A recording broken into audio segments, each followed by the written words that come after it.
Well, welcome to another episode of Healthy Rebel Speaks Out. And today I am so excited to introduce a truly inspirational guest, Dr. Diane Mueller, also known affectionately as Dr. Diamond by her friends. Now, her journey is not just a story of medical expertise, but also one of personal triumph over adversity. Her personal struggle with chronic fatigue, extreme digestive dysfunction, chronic pain is a journey that are familiar to many. And for years, she had sought out solutions in conventional medicine only to find temporary relief. This experience profoundly impacted her relationships, social life, and became socially isolated as an unavoidable part of her condition.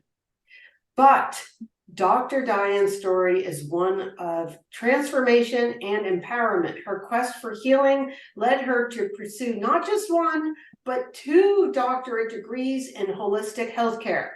Today she stands as a beacon of hope and expertise, serving as both a naturopathic doctor and a doctor of acupuncture and Oriental medicine.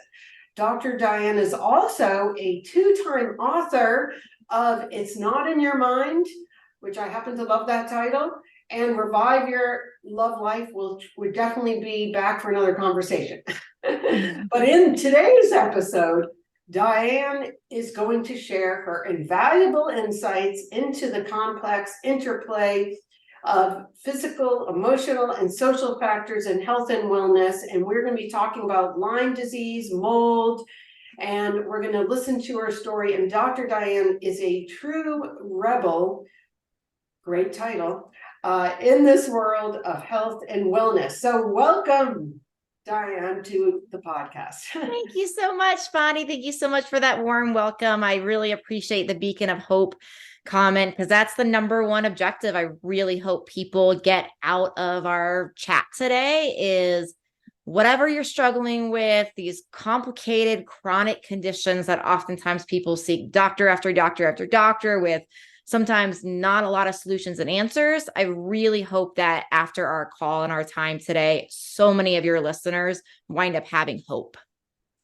Yes, actually where I would like to begin, believe it or not, is the title of your book, only because, this is something, it breaks my heart all the time. And obviously you've experienced this, when patients come in and they have been told, you go ahead. It's not in your mind. I mean, you nailed it. I mean, that's exactly, so many of us hear this that are in the clinical landscape and do things differently than conventional medicine, right? And so it's not in your mind. It was really developed as far as that title based upon the type of person that I've been seeing over and over again for almost 15 years now, which is somebody that has oftentimes seen 5, 10, sometimes even 15 or 20 different medical professionals.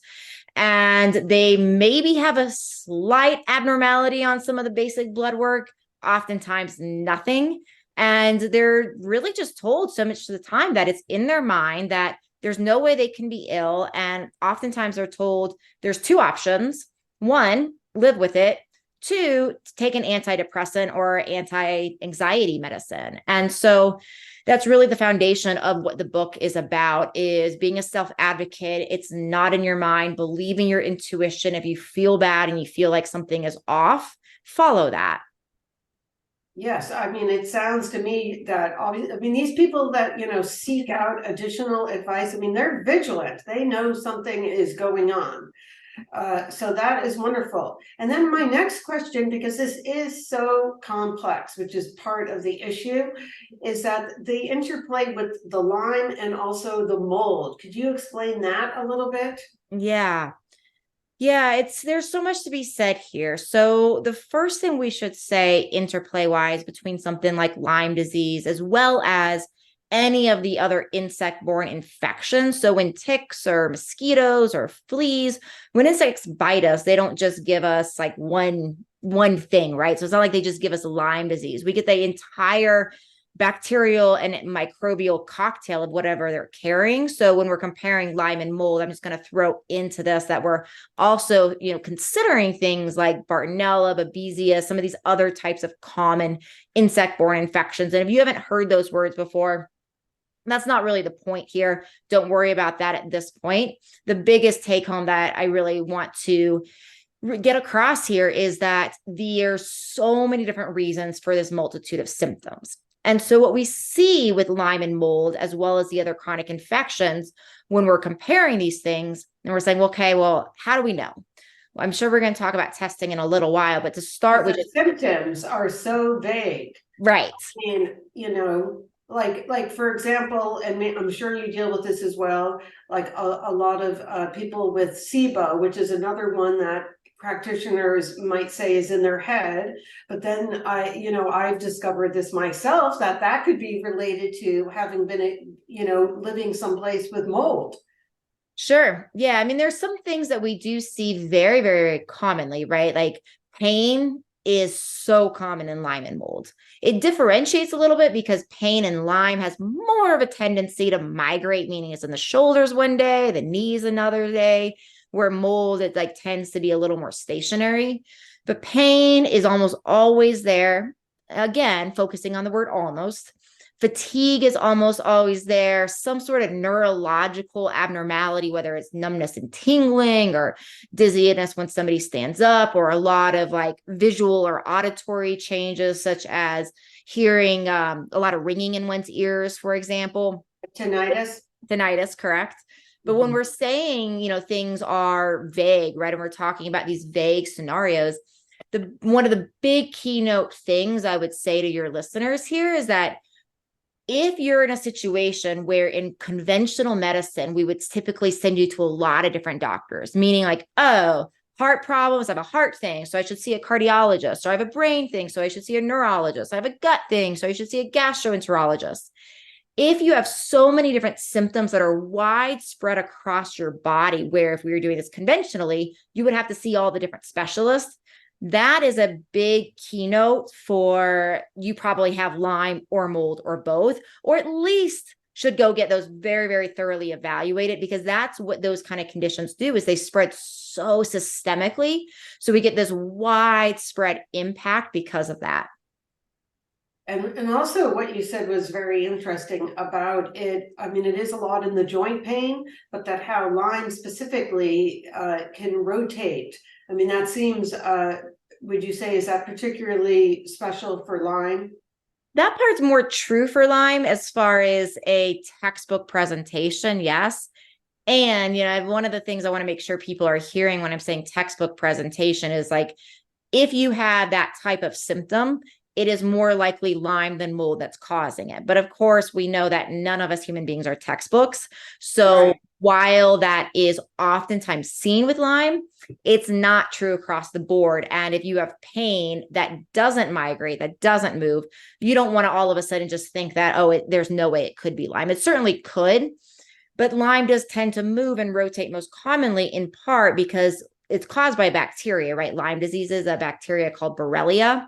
And this bacteria, there's a couple things about it that make it really unique. Like one is it's a corkscrew shape. So imagine a screw going into the wall, right? We can get like a screw burrows into a wall in a way that's like much more penetrative than say just a simple nail, right? It's like digging in, it's tearing up the wall a little bit.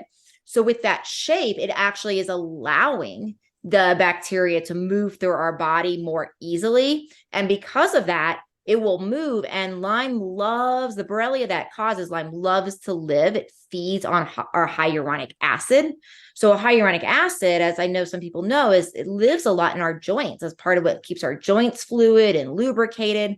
Well, that's food for Borrelia. It loves to consume that. It gives us energy. So another reason, another driver for Borrelia to move throughout the body is it's chasing its food source. So it's going to go from joint to joint to joint to joint to joint, classically because it wants to chase its new food source that maybe it hasn't gotten to yet.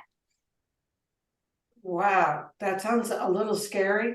Yeah. And, again, like I said, so that's pretty specific. But again, I think the scary part is that people can go on and on for years with these kind of vague like symptoms going from, this kind of specialist to that kind and all of that.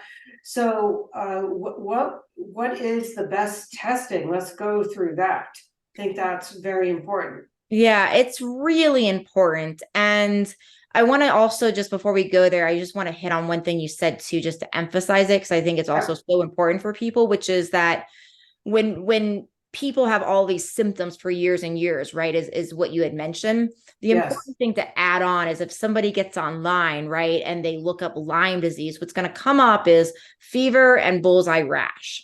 And so a lot of times people will say, well, I don't need to go on to testing because I looked Lyme disease up and I don't have a fever. I never had a bullseye rash. We now know that the rash is actually only present in a third or less of people with the disease. So many times people can get Lyme and it can look like a cold or a flu initially. Never had a rash. You don't think it's Lyme. So it just looks like a cold, a flu. You go into bed for a few days. You don't think anything of it. And then sometimes it's years later when all of these symptoms manifest. So as we're talking about symptoms, I just want to add in that, or that testing. No, that is that caveat. Important. Yeah. Because, I mean, I think, we live in the era, I hate to say it, of information overload, Dr. Google, and it's hard not to do that, but yes, so I think that's great. So even if it's 10 years later, so is there a different test? I guess that's a good question.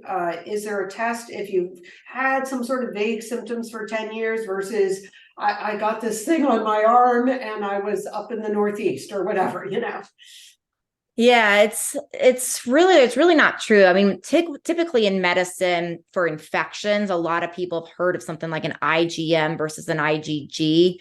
These are immunoglobulins, they're proteins, right, that are tested against certain microorganisms. So if you have classically in immune medicine, if you have classically something called an IgM, we typically think of that as acute. And then if you have something in IgG, that would typically be chronic. So for most disease processes that are infection in nature, we could do that. But because of Lyme's ability to burrow and hide and go dormant and come active again, what we're seeing is that you can have an IgM, which is typically acute, years, decades later, sometimes for these disease processes with Lyme. And that's because it could have been hidden for years and burrowed.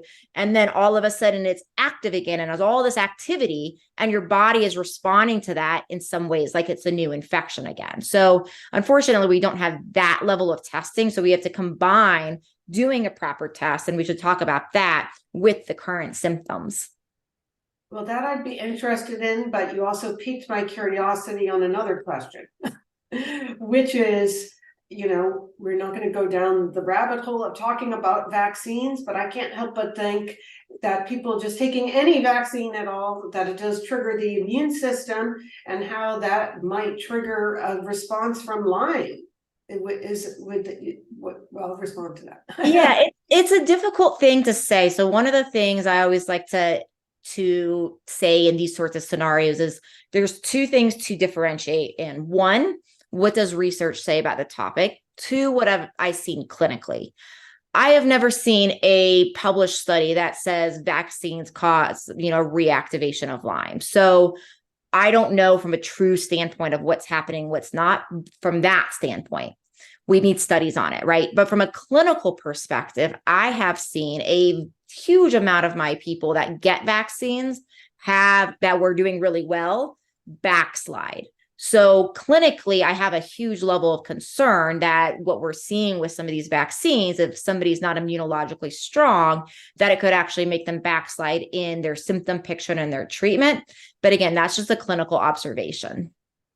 Well, it does make a lot of sense to me, and I have actually done testing too with people, and you can see all of these viruses, like they had mono when they were 15, everything comes out. It makes sense. Yeah. We're wanting the body to respond.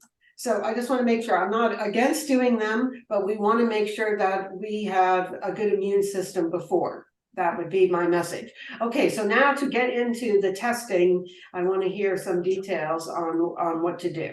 Yeah. So one of the standards of care, if somebody has acute, is a test called an ELISA. It's an immune test. There's recently been a slight update to the testing where there's another slightly different test that's done in the immune system, but largely we can ignore that. When we're talking about chronic type of scenarios, there's two more important things to know. One is called a Western blot.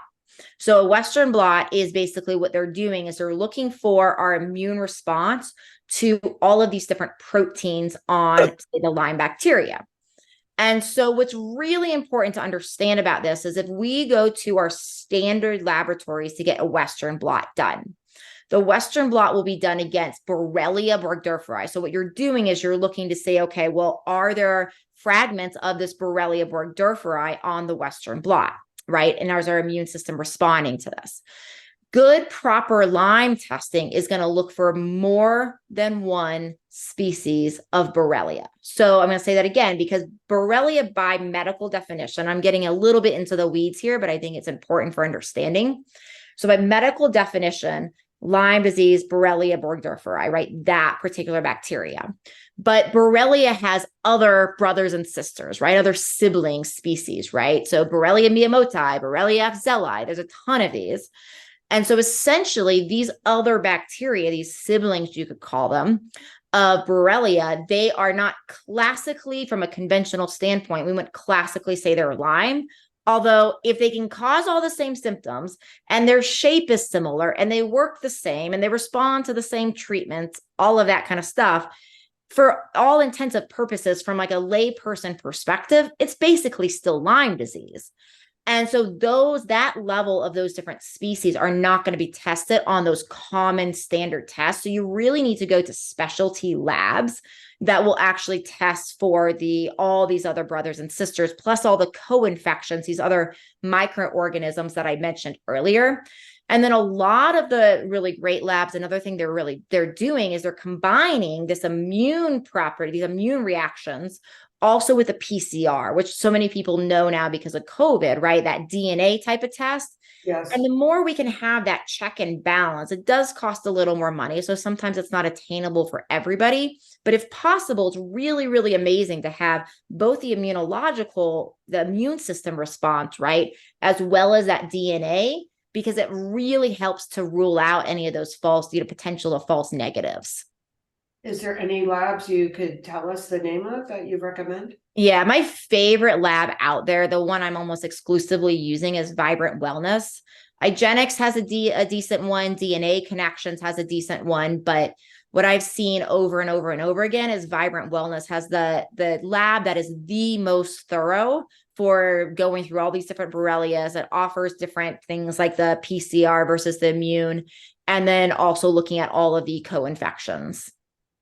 Yeah, well, if you're suffering this much, you want to get a final answer and not play around with this stuff at all. I mean, correct. Pretty much it. So then, we were talking prior to the podcast just about even in one family, a bunch of people being exposed and not everyone being susceptible to it. So I just thought maybe you could touch on that topic a little bit about susceptibility.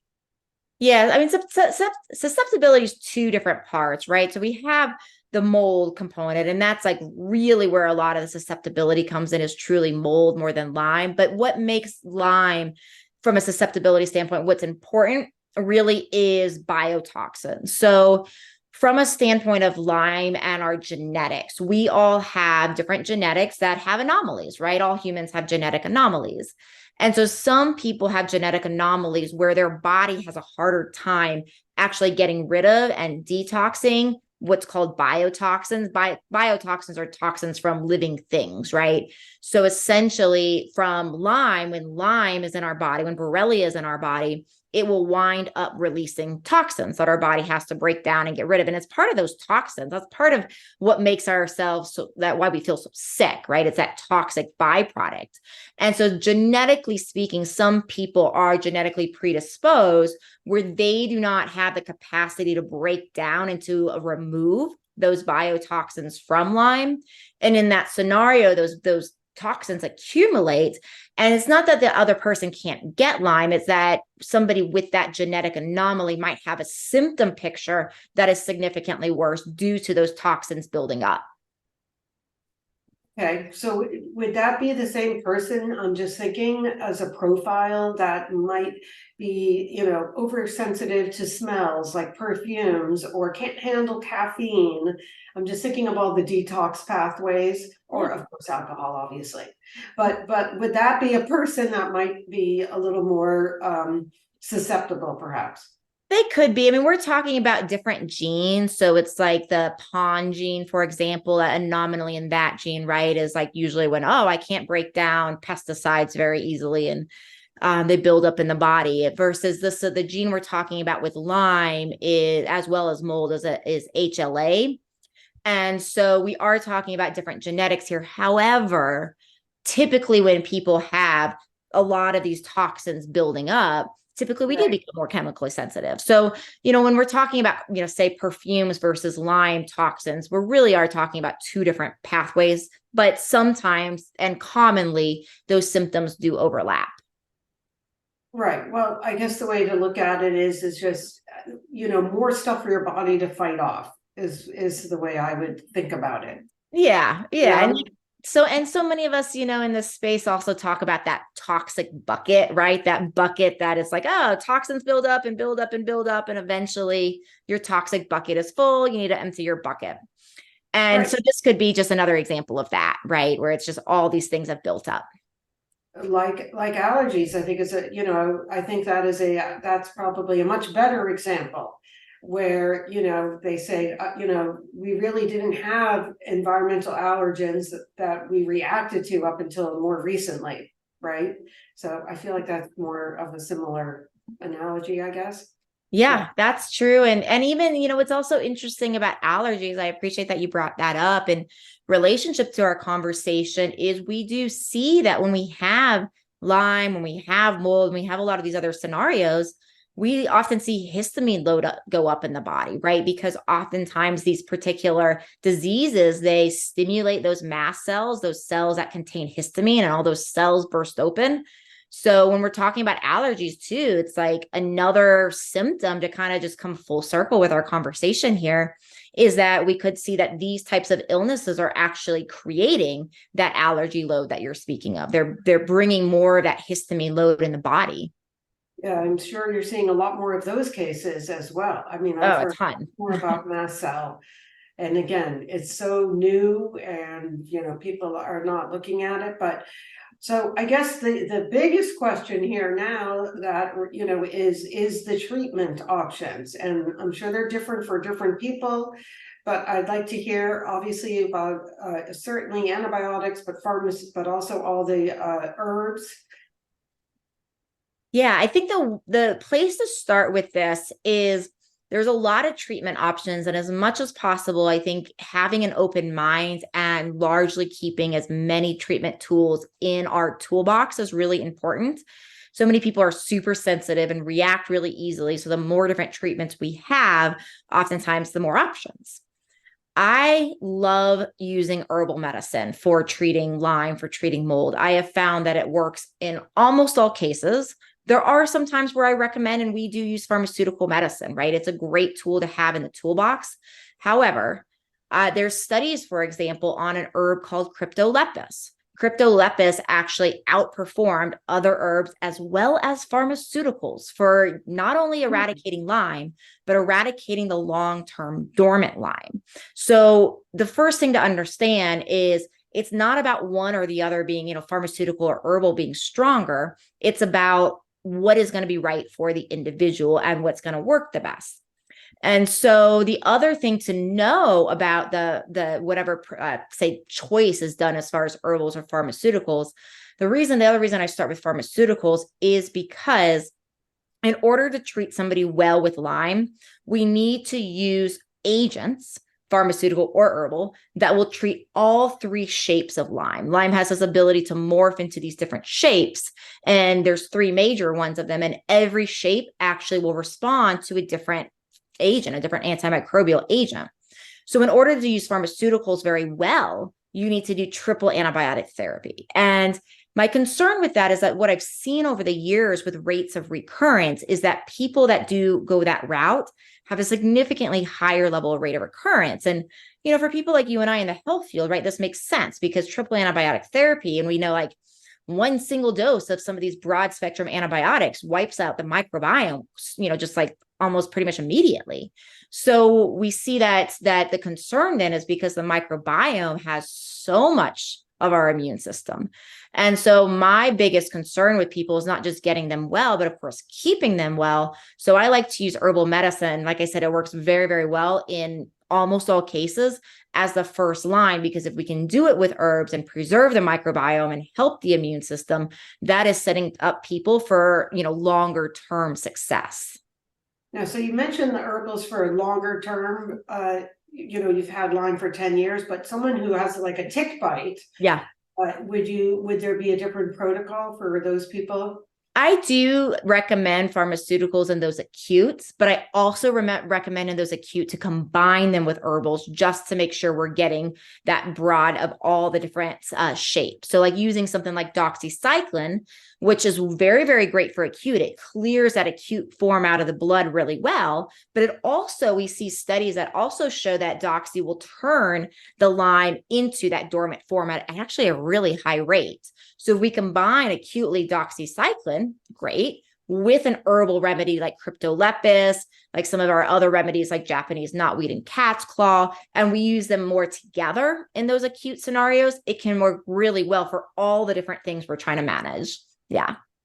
Wow, this is fantastic. I'm sure you must have so many amazing stories. It's such a journey. It is such a journey to work with this population because it's, sometimes people are sick for so many decades, but yeah, I've seen some really fun things, like women not being, had a woman for a while who wasn't able to squeeze a shampoo bottle because her joints she was in her 30s. So she couldn't even like squeeze a shampoo bottle. She couldn't get on the floor to play with her children. She started running half marathons when we were done. So I've seen stuff like that. Another woman with, it actually created bipolar disease for her. So she was so, medicated from a psychiatric standpoint. And she was using Xanax for anxiety and wasn't using it daily. She was very conservative. She was worried about the addictive component of it, but she would only use it when she had to leave the house to go grocery shopping for her children. And the way she described it to me is like, even getting out of bed to go down and play with her own children, she had like out of the roof anxiety, but she would just manage it to the best she could until she had to leave out the house to go get groceries. And then she'd have to take a Xanax to be in public. She was completely off all pharmaceutical medicine by the time we were done with her because of what we see, how much these diseases inflame their neurological system and cause all these feelings. So yeah, I've seen some really cool stuff. Well, that is amazing. And of course, a lot of these people just get treated for their, for their depression, anxiety, and that's not really the underlying cause. That is, and I'm sure beyond the physical, I think, again, like your title of your book, people really understanding, no, I was right. I mean, I knew something, that they listened to themselves. And I'm just thinking how, is it changing at all in conventional medicine? Are they getting more open-minded about Lyme and mold, do you think? Yeah, I mean, I think there's a level of more open-minded. I also think like another reason for the title of my book, another important thing to mention with this is like the neurological system gets so dysfunctional with this. And that is some of the anxiety and depression and all that. But it's also what happens, I think, and why people get stuck in these loops is because we're in fight or flight. It's like naturally you're going through this horrible health journey. And so your body's kicking out adrenaline, kicking out cortisol. And when we're in fight or flight, we're not sending the signals to our body to repair. We're sending the signals to our tissue that say breakdown, breakdown, breakdown. So another huge component of, why this works, another thing I talk about in my book is I call it hack your mind. And I have a system developed where people go through and over a 30-day process, learn a lot about what's driving subconscious beliefs and driving their emotions to be in adrenaline on a subconscious standpoint, and then a process to work to reverse that. So I use that a lot. I recommend people to the Gupta program, which I also love a lot. So working on that mind is also kind of an important component of the book as well. It's not in your mind, but your mind has the power to be part of the solution. Right. So if anyone has these symptoms, I mean, you do Zoom appointments, I'm guessing.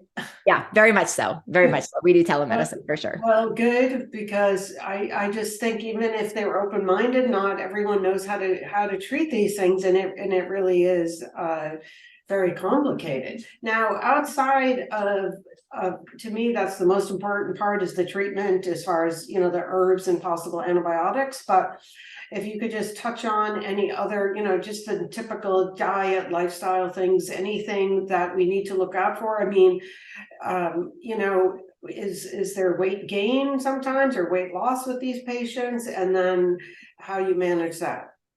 Yeah, thank you for this question. There's definitely, for a lot of people, changes in weight. I've seen it go to gain or loss, but most commonly it's gain. And when we're so inflamed, oftentimes, like certain inflammatory markers, like one called NF-kappa B, causes our fat cells, our adipocytes, to grow in size and in number, right? So this is because of the large amount of inflammation. It is so seen with weight gain. Now, as far as diets, I do not find that most people in this group do very well with intermittent fasting, even though there's a lot of research to do that for a lot of other reasons. A lot of people in this group, I don't see well to do that.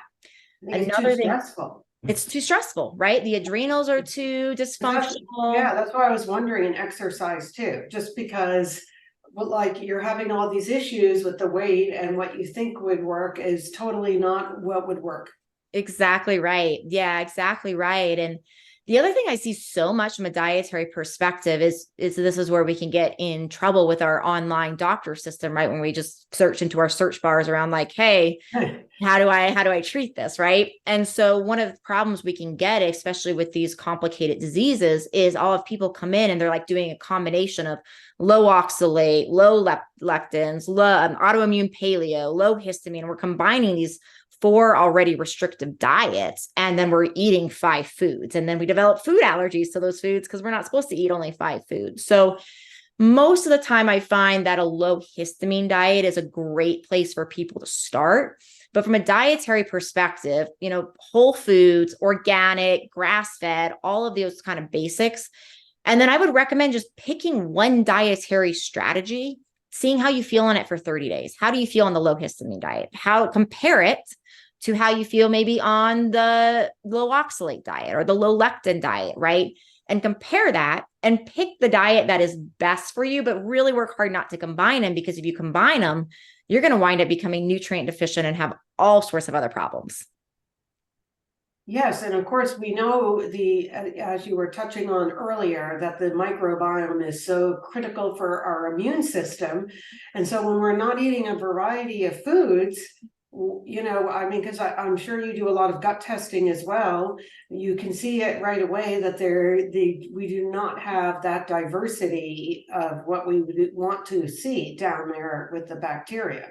Exactly. And that's just, complicating the whole immune picture. Like we said earlier, around, like, you don't have microbial diversity and your immune system and activation of vitamins and minerals and all these great things, that we know that the gut does, go out the window when we really need the body to be at its strongest.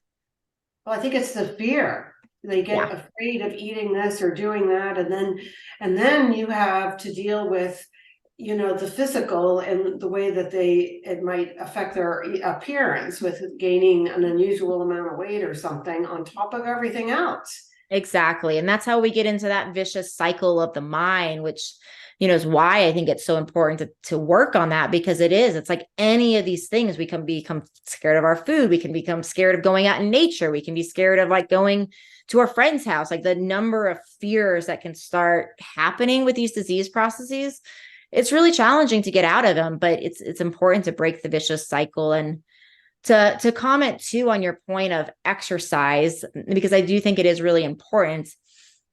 The biggest thing here is making sure the lymphatic system moves. And the lymphatic system is that part of our detoxification throughout our body that really needs movement in order to process it. Or we can do things like dry skin brushing or getting a lymphatic massage. But I really find that this population is important to move the lymph a little bit every day. So maybe that's dry skin brushing in your shower. Maybe you can handle a 5 or 10 minute walk. A lot of my patients can at least do 5 or 10 minutes. Some of them can't, but it's definitely not the time to go like take up like a high intensity interval training workout at the gym. And most of the time people in this camp can't handle that anyways, but a Or little a bit of walking, rebounder great. Yeah. So now, so how long does it typically take for treatment for people to resume somewhat of a normal life? Depends if they're living in a Can moldy. they resume? Can they go back, to a normal life Oh eventually? yeah. I thought I was going to move to a desert island and live out my days. I thought I was dying. I had to be carried up and down stairs. Sometimes the pain was so bad. I forgot where Oh I my lived some goodness. days. And, now I snowboard 30 to 40 days a year. I have a great life Oh my and God. life has totally turned That's around. Right. that is So such a great story. I'm so happy that we're having this conversation because I think you're going to be so inspirational to so many listeners because, in that moment, you just think this is it. yeah, exactly. Exactly. And that's really, it's so easy to just almost get to that point where it's like, okay, well, maybe there is no answer. Maybe my life, maybe I am dying and maybe this is it. And if you're thinking that, it's actually a fairly normal thing to think at this point in time if you're suffering that bad. And Sure. there's hope, right? And there is hope and there's answers and there's solutions. And it's really about getting to the root. So, in answer to your question on time and how long it takes, if somebody's living in a moldy home and they're reactive to mold, and just because you have had a home inspector come and check your home does not mean your home is mold free. Most inspectors, even the certified ones, even the ones that have been rated as like being the best in the area, I can't tell you how many times people have had told me like, I paid for the best, like it was the best. I researched, they were triple certified and they miss it. So hear me on this, because if there's mold in your house, it will take dramatically longer. So I've seen this work in 6 months, in cases where it's like 20 years. I've seen it work in 6 months in cases where there's not mold. If there's mold, then it is then it does tend to be a 1 to 2 year process. Most of the time, when people have Lyme, most of the time I also find mold. Not all the time, but a huge portion of the time mold is present too. All I'm thinking is I live in Florida. Okay. Mold is like just part of our life. Like, I mean, Yeah. and Yeah. it's so hard. It is hard. It is hard. I do have clients in Florida, and I have some very, very diligent ones that have tested a lot of houses to find mold-free ones and have found them. And so they do exist, but it's absolutely harder in a place like Florida. I have my people that live in the New England states, the United States, they also have a really hard time as well. So, things that's like if you're buying a new place, it's like definitely want to get it tested properly by using something called an ERMI test or a Hertzme test. And there's certain things to just like look for, like no staining on the ceilings or walls, no bubbling, making sure an awning is about 6 inches outside of the house. So when rain or snow, not so much snow in Florida, but when rain comes down, it's draining far away from the foundation, making sure the foundation slopes away from the house instead of towards the house. So there's things we can look for, in every state. But yeah, some states definitely are way more coexisting with mold than others. Right. Now, just to touch on some of the other lifestyle things, I'm wondering that I can only imagine stress through the roof, sleeping, I'm not sure, but I'm guessing everything is impacted. Everything's impacted. Yeah, it's very, very common that there's a lot of really poor quality of sleep. See that all the time. It's very, very common. I mean, it's almost impossible not to be stressed with this sort of stuff. So that's also part of the care plan, right? Is like supporting sleep, supporting the adrenal gland, supporting the thyroid, really building up those systems. so that we can begin to heal. And some of this is like we wind up co-doing some of this at the time, sometimes, meaning we're working on building somebody up and helping their sleep, and it improves a little bit, but we don't totally get at that point that it's awesome until we lower that neurological inflammation that's causing that to happen. Yeah, no, that it makes a lot of sense. It affects, again, it's holistic. And so Exactly right. So is also holistic and taking care of yourself and sleeping and trying to do things to manage the stress. But I think, what you do is number one in managing the stress, because I always feel like if you have a plan of how, you're going to treat this, I think everyone, I'm sure once they feel they're on the path, they almost feel much better. Oh, absolutely. And just because something's going to take 6 months to a couple years doesn't mean it takes that long to start feeling changes, right? So it's like a 10% improvement when somebody hasn't been able to participate in life at all can feel pretty monumental. Right. Well, wonderful. Well, I am so happy that you came here today, and I can't wait to share it with the audience and everyone. And I don't know if there's anything else that we missed that you want to share with the audience today. I think we generally covered it. I do want to make sure to let everybody know, if it's okay, that I do have a free Lyme and mold video ebook that you guys can download that'll go into some of these things a lot more deeply, that we didn't get to, like what do you do from the moldy house perspective, right? So Yeah, that's great. I know exactly someone who needs that video right now. So Perfect. I will put a link in the description for any connections, anything that resources that we can give to everyone. I think that would be terrific. That is perfect. And then the last thing I just want to say is just back to the beginning, like trust your intuition.